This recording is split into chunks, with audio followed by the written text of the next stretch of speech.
What's going on, Dragon Ball fans? We're back here with another video here for the new Dragon Ball series that's going to be coming in fall 2024. So, of course, people leaked it, said it was Dragon Ball Magic, but they did change the name to Dragon Ball Daima. So here is the official trailer released by, people that make Dragon Ball, and we're just going to go over it. Now, I got the audio muted. Now, it's not a thing here, but I really don't care for it. It's not any intense things on it, but mainly the visuals and what's presented to us and what's said to us about the new series is what we really going to focus on. Now, of course, people always want to mention when it comes to Dragon Ball is Akira Toriyama involved. Now, I know there are a lot of people who like to cope to that factor, and he is normally always involved in some capacity, whether it's major or not major, but it's always been ran through him a lot, especially for even GT. People like to disclaim the fact, which he have said in multiple interviews, even they have said in multiple interviews, it is canon. And then, of course, Super ended up coming out 10 years later. That's also canon. But people got to understand that this show right here could potentially be canon or not canon either.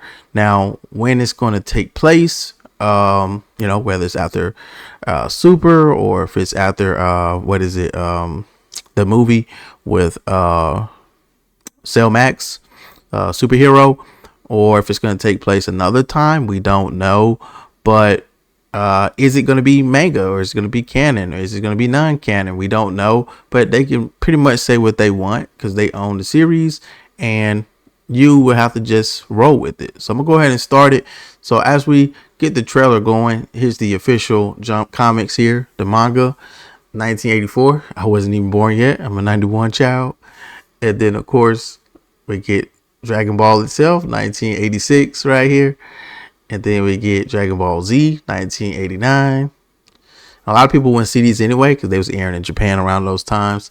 Then we had GT right there, your boy Super Saiyan 4. Then we come all the way to the revival of Dragon Ball right here once we finally got Super. And then, of course, that led to, Resurrection of F. And then, of course, the rest of the Super arcs and the Super movies, which is Broly. And we had Superhero. So Dragon Ball has been going for a very, very long time.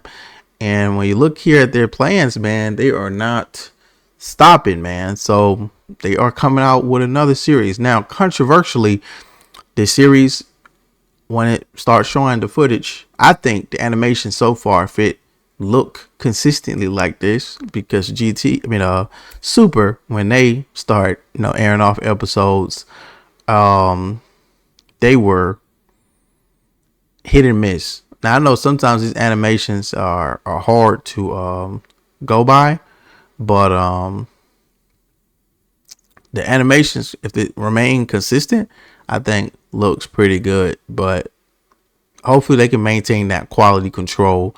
Animations looks pretty good so far. Now, as going into like the plot, people who may or may not like the plot, they're already taken once again from our original Dragon Ball series, which is GT, and people are going to be turned into kids. Now, it's not just Goku who's been turned to kids by himself. It's actually everybody else. So you'll see your boy Vegeta turns to a kid, Yamcha a kid, Tien a kid, Piccolo a kid, whatever.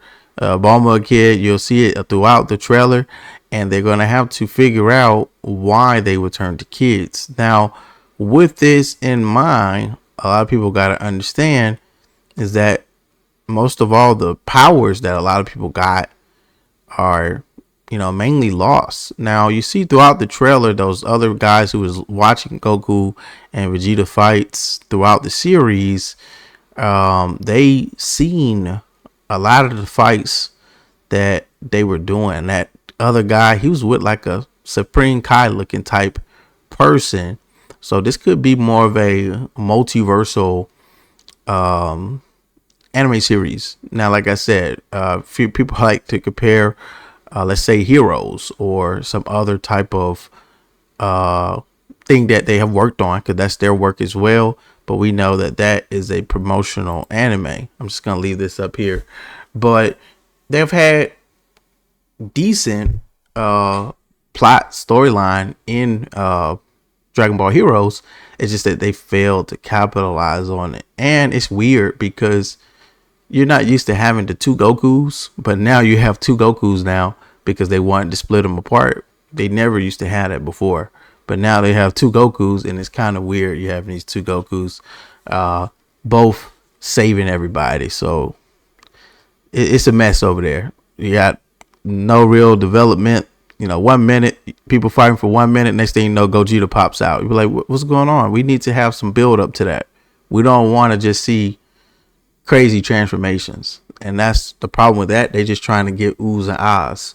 So what we're going to do about Dragon Ball Daima, I think they're already coming up a hill with Goku being turned to a child and everybody else getting turned to a child, and you really get to see the real fans who probably going to support this production. So of course, a lot of people mainly hated GT just for that main sentiment of Goku being turned to a child. Now, think about everybody else being turned to a child. So, I think for certain people who hated that from the jump, they're going to be turned off. See, people like myself who was already invested in Dragon Ball, watching the OG Dragon Ball, watching Z, of course, we wanted to see the aftermath of Dragon Ball GT. So we stayed around with the series, and then the series eventually got better. Then, of course, we got to see Goku in a better state, Super Saiyan 4 and etc. Gogeta and Omega Shenron, all these people that still are very prominent to this day, who are released in multiple different games. They sell them in Legends, Dokkan, whatever. But how they're going to implement this in Dragon Ball Daima? So are we going to have a long new roster of new villains? There's old villains going to return. We already see the hero cast, of Goku, Vegeta, and etc. Those people are still here, but are we going to get some cameos or crossovers from other series? Like I said, so we want to just see, how the series is going to start. I'm going to see what it does, because I'm not one of those people that say, oh, they got turned to kids, I'm not going to watch it. I'm just not going to do that. I think, they may have a plot for it. It just depends on how long they stay as a kid. Like, man, if they're gonna stay a kid, maybe 40 episodes, it's gonna be rough. But are they going to do something in it? So I think a lot of people, depending on their type of way of watching animes, they could probably watch it. So I'm gonna give one example. One of my most favorite animes was Inuyasha, and then they did have a sequel, which you had Susumu two daughters and Inuyasha daughter fight. Now, a lot of people may not want to see three girls fight a bunch of demons and etc. etc. But I think the sequel was pretty good. I did not need Inuyasha to be there. I did not need Susumu to be there, even though he's my favorite character. And I think the show was good on its own. But here you have the main character coming back along with Vegeta and etc. What are they going to be doing? It's going to be the same thing. They're going to get some power back. Or they going monkey, or they going guide. We're going to have to see what they do. Are they going to combine them? We don't know. So I think with this series, we'll see what their vision is for this new Dragon Ball series as they do it. Of course, there will be fighting in this, but who they're going to be fighting, what new powers they're going to get. Goku has the power pole, as you've seen in the trailer. He has the power pole back. So some of the moves that they have, if they go on base super, do they still have them, or did they lose them? You see what I'm saying? So Goku, can he still go Super Saiyan? We didn't see any Super Saiyan transformations in the trailer at all. Everybody was in base. Like I said, the fights you seen was somebody watching them before they got their powers taken away. Them being basically turned to a kid. But as you see here, this is an all new series, Dragon Ball Daima, drawn by the original creator Akira Toriyama. A story never told, and Dragon Ball begins. So you can go follow him on everything you do, or see what you like about it. But like I said, when it airs, I'm a Dragon Ball fan, but I'm not going to be one of those people that will just give them a free pass. I'm not one of those people. So you guys do know I like Dragon Ball Z. I love it. I support it in any fashions, but when it came to certain games, when it came to certain media, I didn't do it. So like Super, even though Super was, them coming back after a long time, it wasn't fairly well received. Now, some people who are just casual fans would say Super is the best thing ever. And that goes to show you a lot of people who watch anime in this era, because I'm an OG anime fan. So a lot of people don't know what story building is. People don't know what character development is. People don't know. They just want fan service. They just want to see fights, which is why Dragon Ball Heroes exists, because these specific people are geared towards that. So I wonder if it's just going to be one of those shows where they really cater to someone that actually likes a story, let it build up, or if they're just going to cater to the casuals and try to give us a bunch of fan service. So hopefully it's not that. Hopefully it's something that we can actually have a brain orgasm about. But just them just casually fighting some new villains, I don't think that's going to be enough. Like I said, Super did not fix that problem. Bad power scaling, bad character development for certain characters, bad not explaining certain things. But it wasn't the worst. Like I said, it was a good series overall. And I think any show, not trying to say all these other animes are just better, but any show can take some critique, and you being a fan is able to do that. So they're gonna try to line up this with more merch, more games, etc.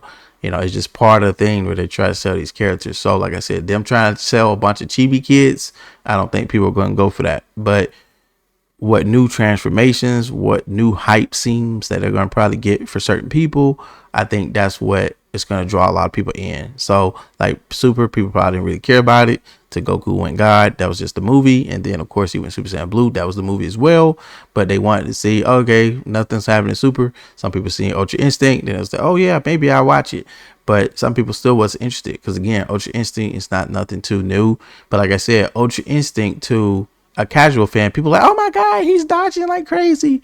And you would look at these people like, you never seen nobody go into the sense and don't get hit. I've seen that so many times. I've seen Saint Seiya lose all his senses and fight in that state.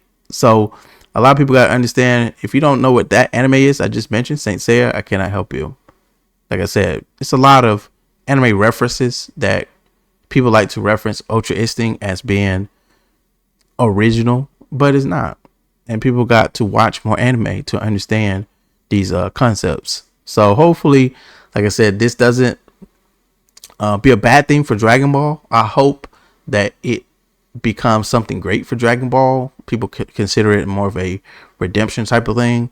And yeah, man, we get more content, more games, more Dragon Ball content for everything, merch, games, etc. So let me guys know your thoughts in the comments, because I really want to get your thoughts in the comments, because I know a lot of people are coping like very badly. And I'm not even trying to be funny about it, but I'm just trying to tell you, man, a lot of people really cope a lot with this series and the brand in general. And you have some hardcore fans who will just say the truth. You have some people who will never deny it. They just going to outright don't care. They're just gonna say, yeah, this is that, and they're gonna go with that opinion. They're not going to care what's broken, what's not broken, what can be fixed, and that. So I just want to see y'all in the comments. Are you gonna be watching the series when it first came out, or are you gonna probably watch it here and there, let it build up, see if there are some hype moments, and then go check it out? Like I said, I'm gonna try to watch it day one, see what we can get out of it, and then go from there. Like I said, I always let things, at least give an opportunity, but I know how to temper my expectations. Catch you guys in the next one, man. Peace out.